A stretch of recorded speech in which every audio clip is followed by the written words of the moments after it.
everyone, and welcome to today's SQL Office Hours session. I'm Chris Saxon. I'm part of Gerald Wenzel's Developer Advocate team and the Answer team on Ask Tom. So with that in mind, it's great for me. It's always great to be here with these SQL Office Hour sessions to kind of answer your questions, talk a bit about SQL, and just generally geek out a little bit about various bits and bobs. This week, we're going to be talking about joins, and this kind of came about because at the end of last month's session, someone asked me if we could cover cross-apply, right? I'm not sure they were looking quite as enwrapped and enthused as the person in this slide here. I'm thinking you're all there like glued to the screen, excited to see this. Okay, that's what I dream about. That's in my mind. I'm sure some of you are just like slap back in your chair. But anyway, someone wanted to know about cross-apply and how it worked. So I was thinking about this, and I was thinking a little bit more about something else I do. So I also run the Twitter account SQL Daily. And recently, I've been doing these kind of like basic explainer type pictures on there, talking about the different join types and just kind of visually showing how the rows connect to each other and how that produces the result set that you get in the end. So I was thinking about this, and these have been incredibly popular. So I think there's real something in kind of visually showing that, how the rows relate to the rows and result set when you use different join types. And I thought it might be useful to do something a bit more interactive. So what I did, and I reached out to my colleague Mike Duran, who works in the analytics group, and asked him if we could do something like this in OAC, Oracle Analytics Clouds. And he was like, yeah, you probably can. So he gave me a bit of a starter, and I looked into it, and it turns out we can do some cool things in there. So I'm going to do something a little bit different here to what I normally do in these sessions, and kind of use OAC to show how we can visualize these different types of joins. So really, this session is pretty much all going to be demo, or at least what I prepared is going to be all demo. And I will go over to Analytics Cloud and bring them up, and we can see what's going on here. So start off with, I'm going to be talking, we're just going to start with a cross join. So this is when we combine every row in one table with every row in another table. So just to show you what's going on here, on this screen on the left here, on the left, we've got the left table, and on the right, we've got the right table. And at the bottom, we've got the result set we get out of those. And as I said, with a cross join that we've got here, also known as the Cartesian product, we're combining every row in the left table with every row in the right table. So if I do this, come on, if this plays nice for me, there we go. So if I select row 1 on my left table, you can see it appears 3 times in the result set because it's combined with every row in the right table. Same if we access the second row. If we access one of the rows in the right table, there's 2 in the left, so we end up doubling up on each of those. So every row in one table combined with every row in the other. Now, at this point, as we're saying, it is very, very unusual that you actually want to write a cross join, right? This is in the past, if you were using, old classic style joins, I should call them, I guess, where you were, oh, come on, what's going on here? Where you were doing something like this. That's not doing what I want it to. Let's just delete that out. We were doing something like that, comma separated table names, and we're using the where clause to actually join them. Usually you got a cross join because you'd done something silly and forgotten the join criteria, right? That was usually the reason you got one in the past. These days, if you're using the cross join, you're explicitly asking for it and saying, give me the Cartesian product. And if you've got any real world examples of why and when you do this, please share them. I'd love to know, because really the only time I tend to use this is like data generation. You're trying to generate a whole bunch of test data or something. It can be really useful to use a Cartesian product to generate massive data sets. So that is kind of like the starting point. We can see every row in each table combined with every row in the other. And I'm going to work through the different join types. And we'll start off with the inner join. So what I'll do here is I'll scroll down and change to a different query. I commented that out. So I will change that query. So instead of a cross join, I'll say an inner join, and we're joining them on the join column, surprisingly enough. So the column that they have in column. So if I just save that, so we've got our inner join. So this will, in our result set, we'll only get the rows in the output that have the join column in common, that have the same value. So if we come over here to how that displays, we'll see when it refreshes, and give it a second or so. There we go, it's refreshed. We'll see now our result set has shrunk dramatically.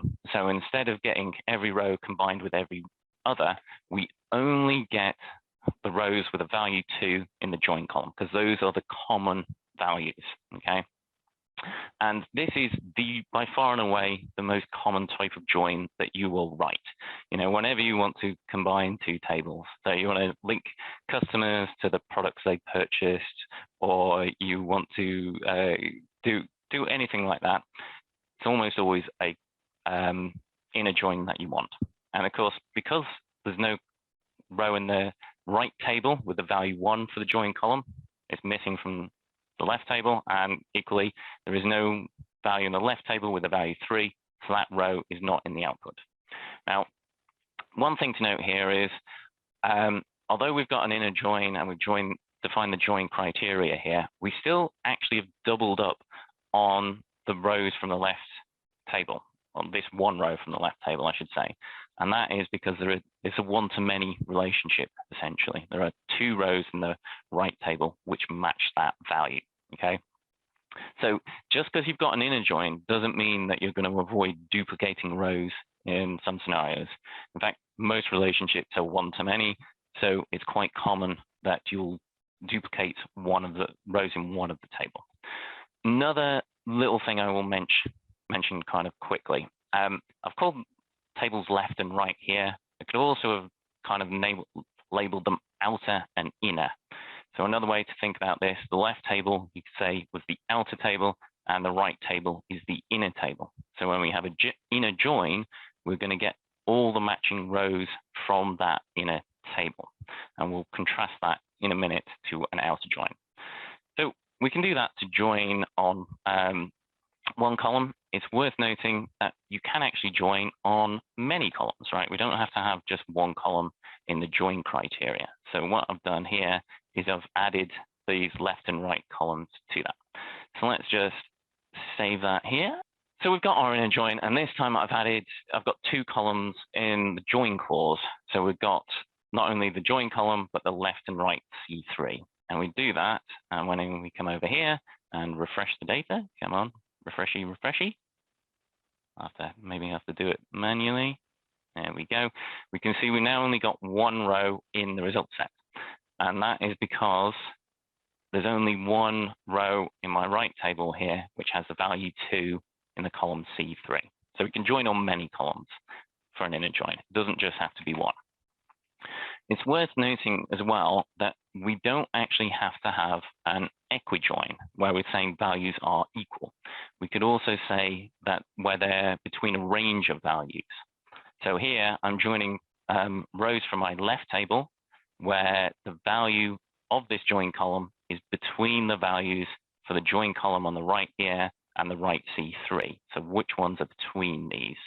This is also called a band join. So let's just save that. We can call this like a band join. And if I refresh over here, we'll end up with a slightly different data set. So we will get, when it finally comes up, we'll see we get our column row 1 from our left table because it is between right C3 and the join column value, okay? And we've doubled up on our row 2 from the left table because it falls between the values for both of these. Now at this point, some of you might be scratching your head a little bit and kind of going, why would we want to do something like this? And it is slightly unusual, but it is something that crops up now and again. And that is when you've got a table which has start and end date columns, right? So you've got a table with dates and a table with start and end dates, and you want to find the rows from the table with just the specific dates which fall on that start and end date period. An example of this might be, let's say you're running some kind of promotion and you want to know how many customers registered or placed an order during that promotion time. So the promotion has start and end dates, and you know when the customer registered or when they placed their order, and you want to find when that registration date or order date falls inside those start and end dates. So like I say, it's kind of unusual, but still crops up every now and again where you want to do this kind of range criteria for a join where the values fall between start and end dates. That's probably the most common example I have anyway. If you've got others, I'd love to hear them. Please share them. So that's a band join. Let's move on and finish up with a non-equijoin. And this is where we're saying the values in the columns are different in each table. So let's just save that. So what we're saying, give me all the rows that are not equal to the join column. All right. So if we come over here and refresh the visualization, give it a second or so to do that. Come on. There we go. And we can see now, actually, we've tripled up on the our first column from the left table because it doesn't equal any of these values from the rows on the right, whereas we've only got one copy of the row on the left. Similarly, on the right, we doubled up on the column row 3 because it doesn't equal either 1 or 2. Now, this is highly, highly unusual. Like I say, unlike a cross join, which I might use for generating data, well, this is kind of a data generation type thing. Usually you're just trying to knock some rows out or, semi-randomize your data to do something like this. It's very, very unusual that you would want to do something like this. I certainly struggle to think of real world, like application code examples. Again, if you've got some real world examples, I'd love to hear them, because the only reason I've done this is kind of like now and demonstrating this or generating test data. If you've got other examples, please share. And I'm really just showing you this for completeness, but also to kind of help you see how different join types actually affect the rows in the result set. Okay, so non-equijoin, very unusual. So these are all kind of types of inner join, where we're finding rows that match the join criteria, and we only get rows that satisfy the join criteria. Let's move on now to an outer join. So I was saying before, I said the tables are left and right. I could say left is outer, right is inner. With a left outer join, what we're doing is saying preserve the data set for the left table. Give me all the rows from that table, even if there are no matching rows on the inner table. So let's just say that.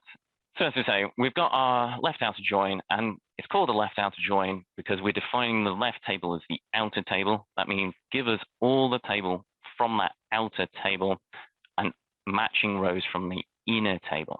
So if we come back to my basic little visualization over here and show you what that means to the result set, we'll see we get every row from my left table. So even though there's no row in the right table, which has the value 1 in the join column, we still get that row in the output. And all the columns for the right table are null because that information is missing. There is no matching row. And again, we doubled up on that row, row 2, because there's 2 copies in the inner table. So that's a left join. Get all the rows from the left table. We're making that the outer table.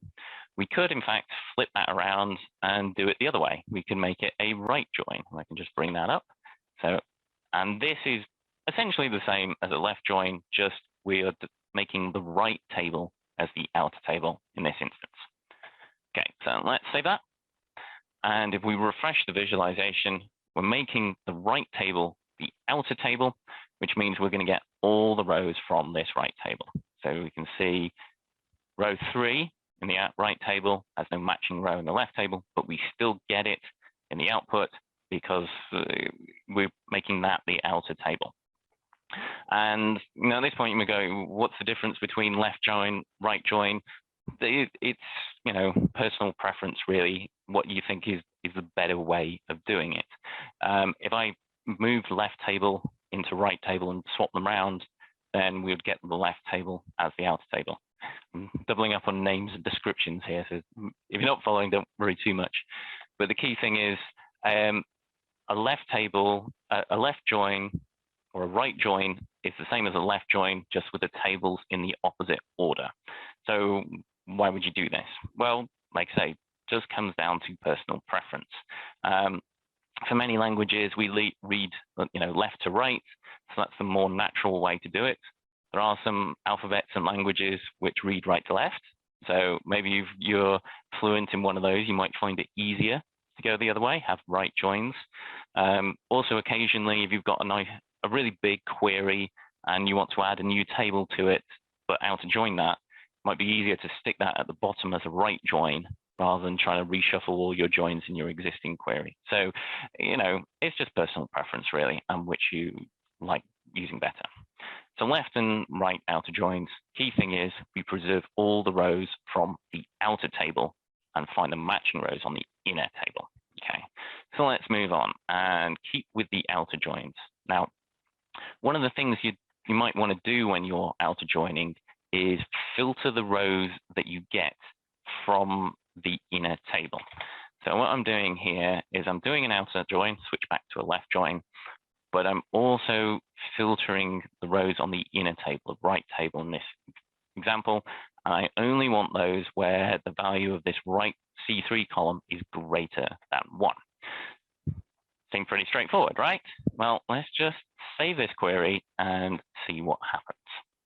So I've got a outer join, a left outer join, but I am filtering the rows from the right table as well. But I'm doing it in the where clause. So what does that mean for our result set? Well, we come back over here and give it a second or so to refresh. Come on. Let's get it to refresh. Interesting. We're kind of back to an inner join here, right? We haven't preserved the rows from the outer table. What's happened to row 1 from the left table? It's gone. And why is that? Well, remember with an outer join, you get all the rows from the outer table, and if there are rows missing from the inner table, those columns are null. So when evaluating this where clause, we're asking for that inner table. Are those values greater than 1?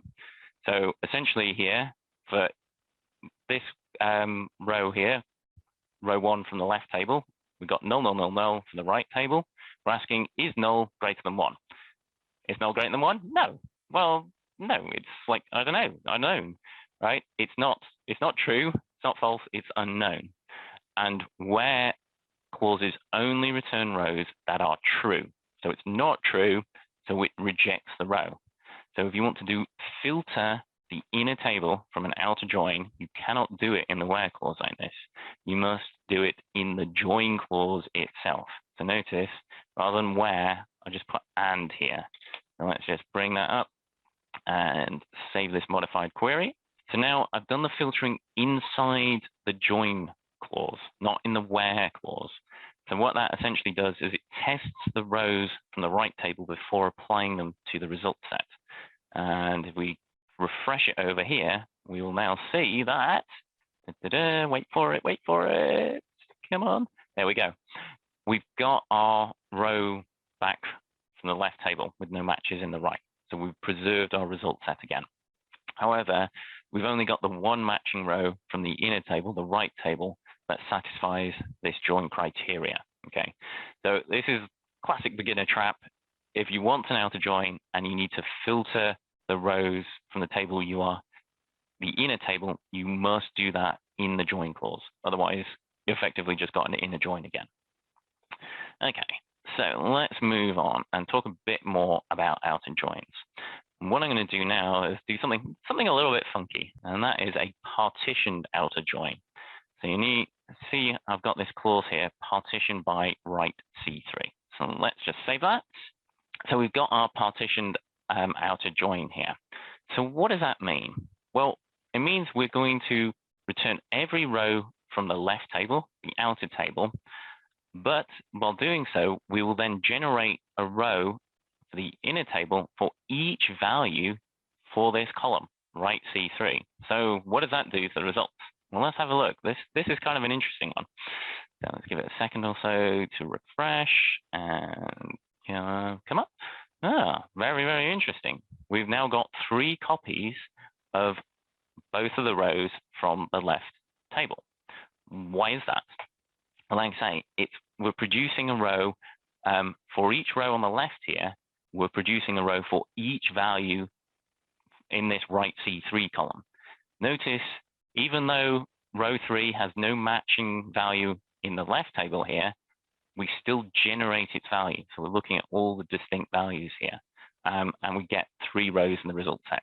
And of course, there is no actual matching row in the right table for this in column 1, for row 1.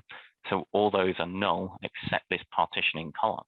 So yeah, this is pretty neat, right? But why would you want to do this? What is this really useful for? Well, this tends to come in very handy with kind of reporting. So let's say you want to show sales per product. So you want a list of or which customers have bought which product. So you've got your customer or your orders table, and then you join into your products table. So you want to show every customer, but of course, not every customer is going to buy every product. So if a customer hasn't bought a particular product, then that row doesn't appear in the result set, right?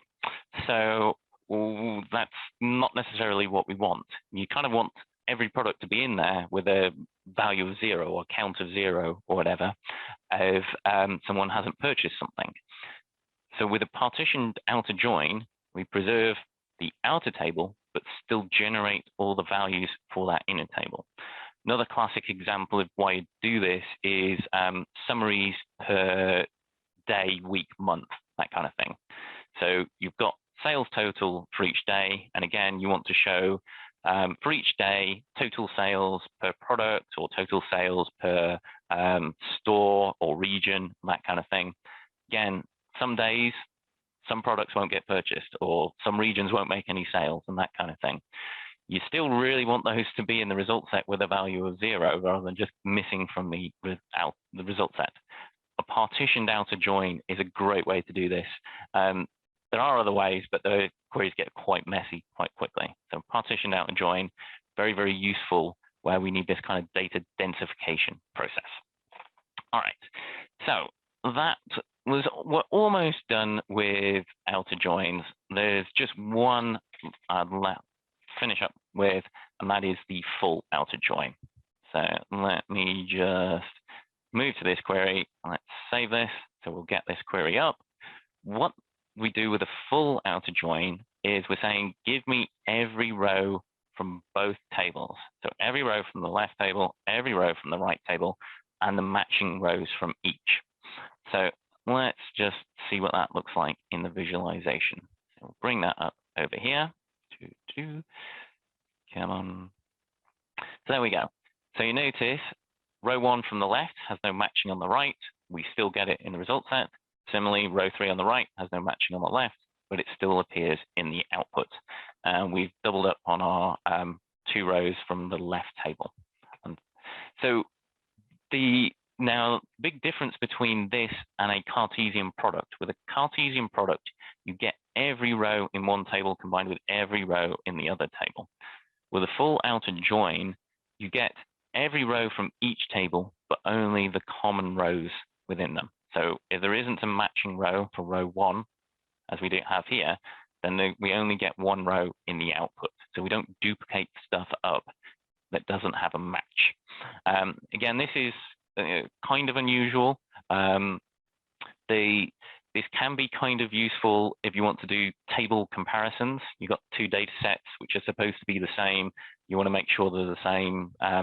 We can actually use this as some tricks you can use to do some comparisons and see if they're equal or not. But again, generally, kind of unusual. You would want to do that. So if you've got examples, please share them, and I would love to know. Okay, so that's kind of the normal joins. Let's finally, at last, now move on to the joins that we started this session with and people kind of wondering about, and that is this cross-apply. So let's bring that up and save it. Right, so we've got our cross-apply query here. So what's going on here? Well, what we're doing is, you'll notice I've actually got a subquery here. Cross-apply allows you to join tables from the left before, to the left of it, inside the subquery. So we're doing a join inside the subquery, something which you can't do typically. So we can combine them. And what's actually going on here is we're saying find the common rows, sort that by C3, and then fetch one of them. So we're using the fetch first syntax to do a top n. So essentially what this is saying, find the first matching row from the right table that matches the value on the left. So if we go over and refresh the visualization, we're getting this up. So notice there is no matching row. For the left table, there's no matching row 1 in the right, so it doesn't appear in the output. We've got 2 matching rows in the right table for the left, but we only want one of them, fetching just one, sorting by C3, so we get the one with the lowest C3 value. Okay, so this is a cross apply, and some of you still at this point might still be a little none the wiser and kind of saying, why would we want to do this? Well, I mean, this is probably one example. You want to do a top n per group type query. Show me the departments, join it to the employees table, and show me the first 3 employees hired in each department, or the 3 employees with the highest salaries in each department, or that kind of thing. There are other ways to write this kind of query, and often you probably actually would want to do so rather than using a cross apply. So you might be going, well, why does this exist? Well, this was primarily introduced for compatibility with SQL Server, actually. So if any of you are familiar with LINQ, under the covers, that actually tends to generate cross apply, and they've had this syntax for ages, as far as I know. So it was primarily to help support compatibility with that. All cross-apply queries you could actually write in another way in Oracle database using standard joins or subqueries. So should you do it? Well, maybe, it depends. There might be some cases where it's more performant. Sometimes it's more legible, more understandable. So logically, just reading the query, it might make more sense to write it this way.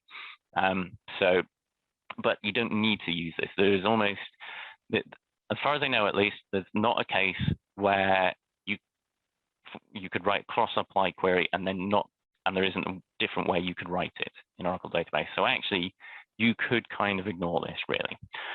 There's one final thing I want to cover up, and that is kind of we've got cross-apply, and we notice we only get the matching rows from the subquery. Which is a little bit confusing if we compare it to the cross-join. With a cross-join, we get all the matching rows from both of them. With a cross-apply, we get the rows from the left table, but only those that have a matching row on the inner subquery. Personally, I think I probably would have named it inner apply, but that boat sailed many, many years ago, so that's not for me to say. So cross-apply and cross-join are very different beasts, really. Cross-apply is about doing a subquery, and we only get matching rows.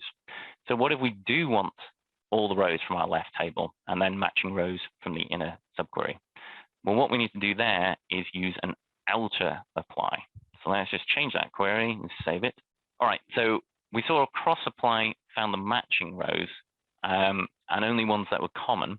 If we go to an outer apply and then refresh our visualization over here, you'll see that we preserve all the rows from the outer table. So we get row 1 from my left table, even though there's no matching rows in the subquery. And we still just get the first matching row from the right table in that subquery.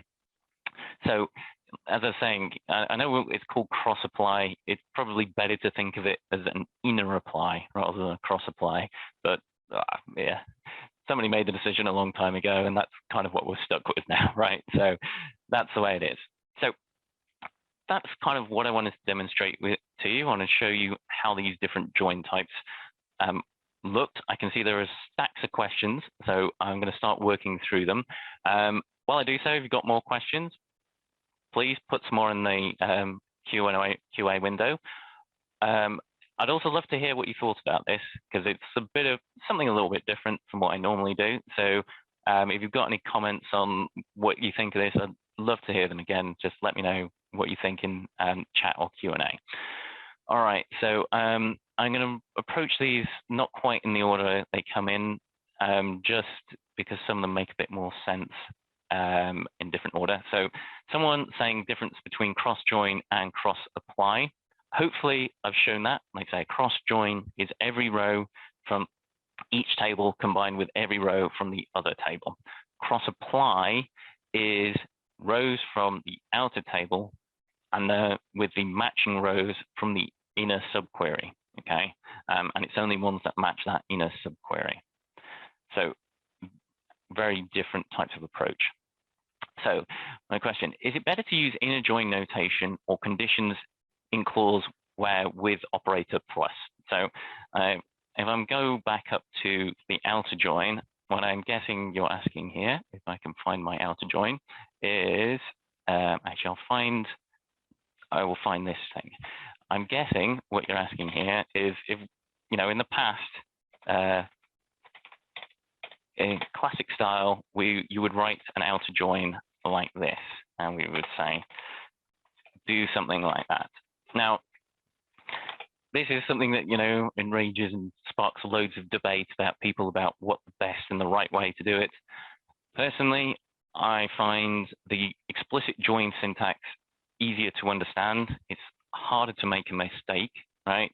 You know, particularly with cross joins, if you're just using something like this, it's very easy to miss a join when you've got several tables in your query. Very hard to accidentally do that with explicit joins. But really, it's personal preference. It comes down to which you find easier to use. Just kind of pick a style and stick with it, as my recommendation here, really. However, one thing to note is for the outer joins, we've got this lovely little plus operator, the little Swiss flag. If you are filtering the inner table, so our right table in this case, you need to add that operator to every single column in the where clause here. So that's what you need to make sure you do that. So I hope that answers your question there and explains what's going on. All right. So question, might you want to use this to join dates in your table with all dates in a calendar? I guess. If you've got, I'm not sure exactly what you're asking there. So if you could just expand or maybe give a bit more background, but I'm assuming, yes, you could do something like that. So someone else is saying, I'm lazy, so I always use using until I get to the case where I write something like select star a b call from join using ID, and I get an error on a star not allowed. Any workaround? Just to kind of recap that quickly, actually. So for those of you who are not familiar, I've got my standard, I'll go to, that one will do. Any of these will do. So I've got, it's an outer join in this case, but rather than an on clause, I could just do using the join column, right? And that's a perfectly reasonable way of doing it. What that says is join on this thing. The problem is then this join column, you cannot reference it using an alias in your select clause or anywhere else in the statement, actually. So if you're doing something like, if I do lt.star like this, something like that, we're going to get an error because we're going prefix with the using clause. And the answer here is basically, no, there isn't. The workaround is, use on. You can't use using with that kind of syntax. You have to do one or the other. There isn't, you can't mix and match them, or at least as far as I know, you can't mix and match them. So, you've got to choose and decide which is the better way. One thing I would notice, going for using, as long as you're doing equijoins, that's all right. If you're doing a.star, be very, very careful about doing that. It is a form of select star. If you are not at some point actually, and this is your application code, if you're not at some point explicitly saying exactly which columns you want, you are risking all sorts of problems there, okay? If it's just a subquery and later on you will actually list out all the columns individually, that's fine. However, if you're just doing a.star and that is your query and that's it, and that's going to be in your application, you are, storing up some potential problems for you in the future. If anyone adds or removes columns from that table, the query is going to break and you're going to have problems. So I would avoid doing that anyway. Okay. All right. So I know it doesn't necessarily answer it, but I hope that kind of helps. Okay, so how does SQL evaluate when you have multiple left-right joins with a SQL statement? Which table will be the left-right referencing? That's a good question. And actually, I think it relates to the first question that came in, where someone's got 3 tables and they're saying A join C, full join B, left join C, or A join C, full join B join C, and so on. What's the order of precedence? And to be honest, off the top of my head, I can't remember. The thing I would say here is you absolutely want to use parentheses. It's a bit like if you've got and or in a where clause, which takes precedence. Always have to think about it. To ensure it's handled correctly, make sure you stick parentheses around the join that you want to happen first. That one's the one that takes priority. And then so that we can have the correct order of operations. Ensures the database handles it in the correct way. Now, even if you've got your ands and ors and they don't strictly speaking need it, I would still strongly recommend it, because then that makes it clear to future developers. You're saying brackets this or that and brackets something else, right? Versus this or that and whatever, okay? So I'd strongly recommend you put those parentheses in, even if they aren't strictly speaking needed, because that's a form of documentation to future developers. That is in fact what you intended, and not just the result you got by chance and accident, right? You didn't intend something else and it's what you meant. So I would always use parentheses to force the ordering. So, in terms of which does it prefer first, left or right? Like I say, honestly, I can't remember. I'd have to check off the top of my head.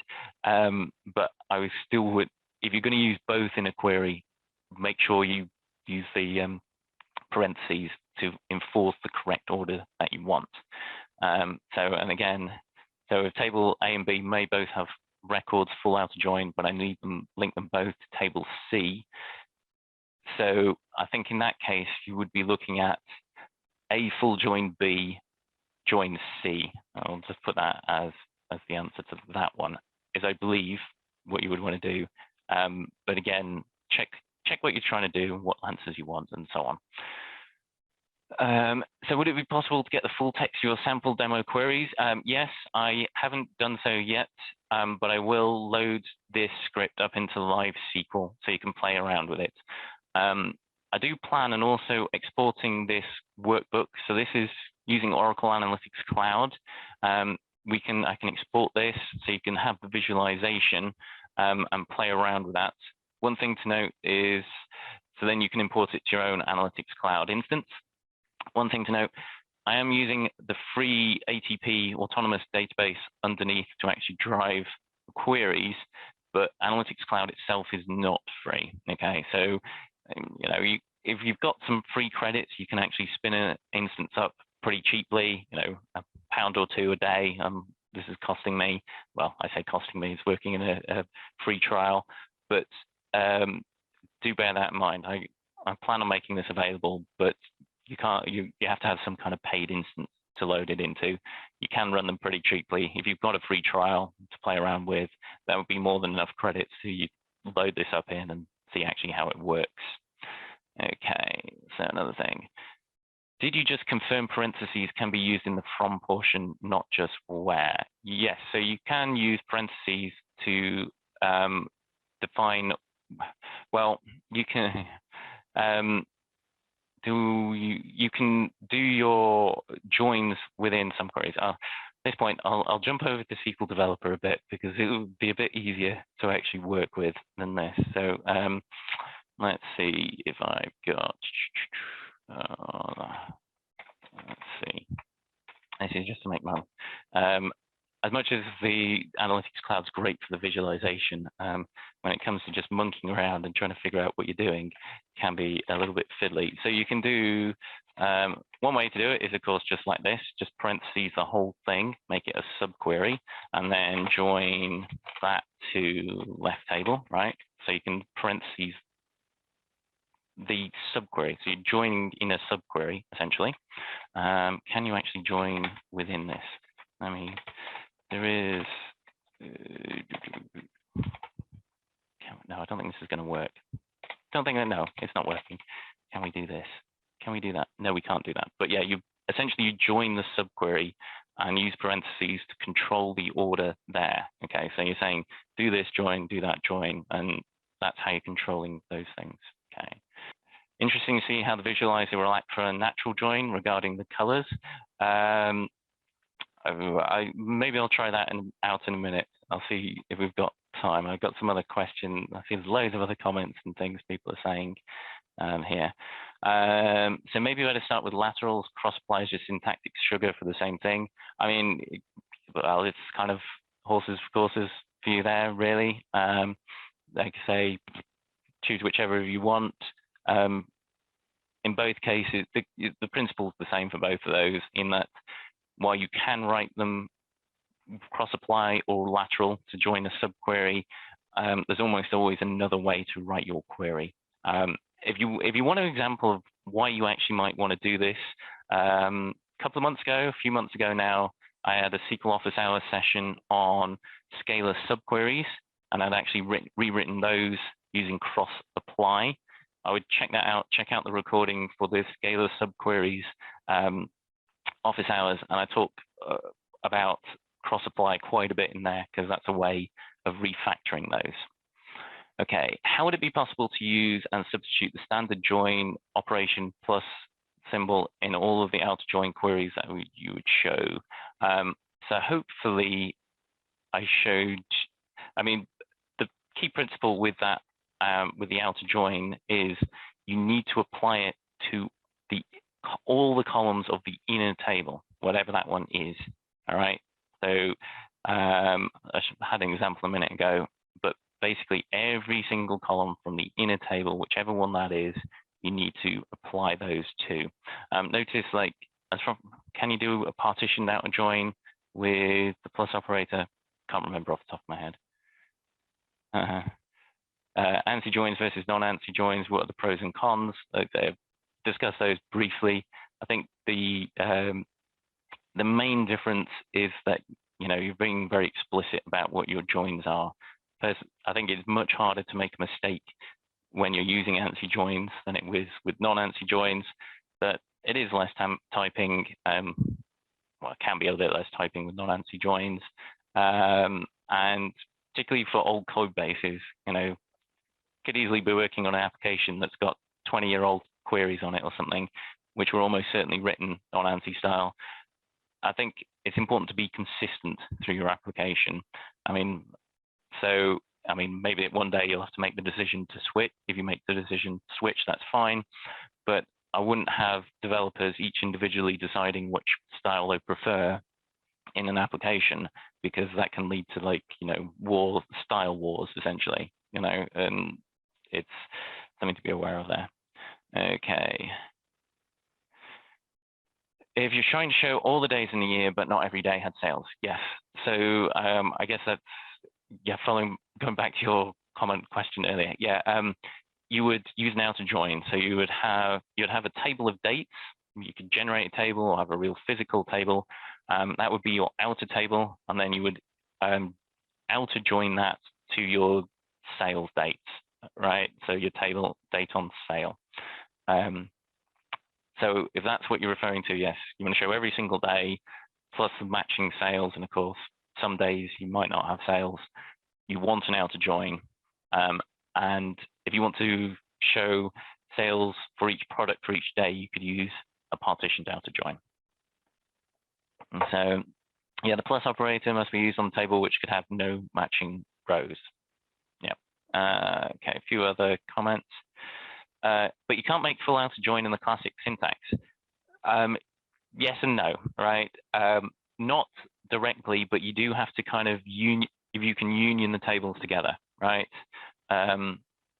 So essentially, you do a left outer join on one side for one query, and then union all that to a query which does the right outer join, making sure you remove the doubled up rows, okay? So you can do it, it's just actually two queries really rather than one, because you're unioning a left and a right outer join, okay? So you can, but it's much more fiddly. All right. In the case the outer join has multiple tables, even 6 tables, how many maximum outer join operations can it be possible to have in that case? Is it possible to outer join one table to a single? Yeah, you can outer join one table to as many tables as you want.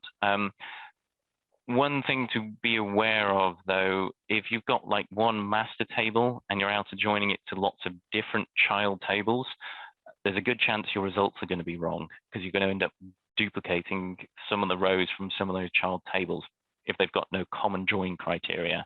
If it's all like one parent, then they're all parent-child relationships all the way down, you can keep going as long as you want. You can chain together as many outer joins until, you know, you can just keep going forever. I don't know if there's a physical limit. I mean, I've seen SQL statements which are like 10,000 lines long, which are completely nonsense, crazy. They were generated by some thing or the other, but yeah, there's no limit there in terms of how many tables. Is there a limit in number of columns? There might be, but again, it's if you ever hit these limits, it's almost certainly a sign you are doing something hideously wrong, right? And you probably need to stop and think about it a bit. Okay, I think that was all the comments, questions, and so on. So thanks everyone. Good discussions there. All right, so to finish up, let's see if we can just let's show a natural join back over in the visualizer. I'm not seeing anything else, so let's finish up with this then, and let's see what happens. So for those of you who don't know, a natural join, what this does, it's a form of inner join, but it does it by inference. Essentially, it looks at the column names in common and does the join for you. So it says, look for, in this case, there's only join column that is equal in both of those. So it looks at the column names in both tables, finds the columns that have the same name, and automatically creates a join criteria and equal join criteria based on those. So with this, notice I haven't actually listed anything on how to join them. So hopefully at this point, what it will do is join those on this join column, and we'll just get it straightforward in the join. And okay, so here we've got our natural join. And we go over here, hopefully, there we go, and it has joined them all up. Okay, and because join column has essentially fallen out of the results here, or it's kind of been remapped in the result set, that's why it has now disappeared. Okay, so natural join looks like a lazy using syntax. It's an even lazier form of using, and this is very, very dangerous to use, because if I now add a column called right C3 to my left table or left C2 to my right table, we've changed the join criteria and the result set will change. So this is a very, very bad idea to use in production code, but it is super lazy and can be useful sometimes when writing ad hoc queries. So with that, all that's left to say, with that, let's just go back to the slides very, very quickly and show some links if you want to know more. We've got this joins documentation in the SQL reference guide. If you want to know more about OAC and actually how to get started and up and running, check out that as well. And if you want to know more about joins, basic SQL, I've got my free Introduction to SQL course, Databases for Developers Foundations on DevGym. Please check that out. Otherwise, all that's left to say is I really hope you enjoyed this. More importantly, I hope you learned something. Hopefully, we'll be able to see each other at some point, and I hope to see you next month. Goodbye.